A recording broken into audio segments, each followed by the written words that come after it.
Yep, that's me. You're probably wondering how I ended up in this situation. Welcome to day 4 of building a perfect physique. ನನ್ನ ವಿಡಿಯೋಸಲ್ಲಿ entertainment ಬೇಕು ಅಂದರೆ ಅದು ಸಿಗಲ್ಲ. ಏನಿದ್ರು consistency, dedication ಅಷ್ಟೇ ಸಿಗೋದು.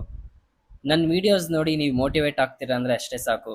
ಪ್ರೀ ವರ್ಕೌಟ್ ಮೀಲ್ಗೆ ಒಂದು ಸ್ಕೂಪ್ ವೇ ಪ್ರೋಟೀನ್ ಮತ್ತು ಡ್ರೈ ಫ್ರೂಟ್ಸ್ ತಿಂದು ಜಿಮ್ಗೆ ಹೊರಟೆ. 1 ಅವರ್ ವಾಕ್ಗೆ 4 ನಿಮಿಷ ಇರಂಗೆ ಚಂದನ್ ಬಂದು ಡಿಸ್ಟರ್ಬ್ ಮಾಡಿದ್ರು. ಬ್ರೇಕ್ಫಾಸ್ಟ್ಗೆ ಸ್ಕ್ರಾಂಬಲ್ಡ್ ಎಗ್ಸ್ ಜೊತೆ ಸೌತೆಕಾಯಿ ತಿಂದೆ. ಸಂಡೇ ಒಂದು ಫಂಕ್ಷನ್ ಇದೆ, ಅದಕ್ಕಂತ hair cut ಮಾಡಿಸಿದೆ.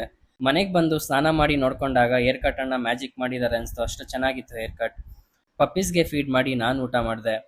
Online clients follow ups and callings ಎಲ್ಲ ಮುಗಿಸಿ 600 ml ಮಜ್ಜಿಗೆ ಕುಡ್ದು ರೆಸ್ಟ್ ಮಾಡಿದೆ. ಸಂಜೆ ಪ್ರೀ ವರ್ಕೌಟ್ ಮೀಲ್ಗೆ ಸ್ಕ್ರಾಂಬಲ್ಡ್ ಎಗ್ಸ್ ತಿಂದು ಜಿಮ್ಗೆ ಹೊರಟೆ. ಇವತ್ತು arms workout. First variation cable curl 4 sets into 12 reps. Second variation single arm triceps push down 4 sets into 12 reps. Third variation hammer concentration curl 4 sets into 12 reps.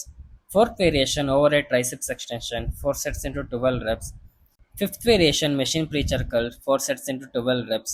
Sixth variation single arm reverse grip push down 4 sets into 12 reps ಮಾಡಿ ವರ್ಕೌಟ್ನ end ಮಾಡಿದೆ.